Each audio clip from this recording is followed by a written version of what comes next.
IPL cricket தொடரின் 52வது league ஆட்டத்தில் குஜராத்தை வீழ்த்தி பெங்களூரு அணி அபார வெற்றியை பெற்றது.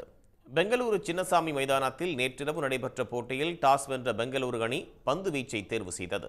அதன்படி முதலில் பேட்டிங் செய்த குஜராத் அணியில் தொடக்க வீரர் விருத்திமான் 1 ரன்னிலும், கேப்டன் சுப்மன் கில் 2 ரன்னிலும், சாய் சுதர்சன் 6 ரன்னிலும் ஆட்டமிழந்தனர். ஷாருக் கான், டேவிட் மில்லர் ஜோடி அணியை சரிவிலிருந்து மீட்டாலும் சீரான இடைவெளியில் விக்கெட்டுகளை பறிகொடுத்த குஜராத் அணி 19.3 ஓவர்களில் 147 ரன்கள் மட்டும் சேர்த்து ஆல் அவுட் ஆனது. எளிய இலக்கை துரத்திய பெங்களூரு அணியில் கேப்டன் பாப் டு பிளெசிஸ் 18 பந்துகளில் அரை சதம் கடந்து அசத்தினார். பவர் பிளே முடிவில் டு பிளெசிஸ் 64 ரன்கள் அவுட்டாக அடுத்து வந்த வில் ஜேக்ஸ், ரஜத் படித்தார், மேக்ஸ்வெல், கிரீன் ஆகியோர் ஒற்றை இலக்க ரன்னிலேயே அவுட்டாகி பெங்களூரு ரசிகர்களை அதிர்ச்சிக்குள்ளாக்கினர்.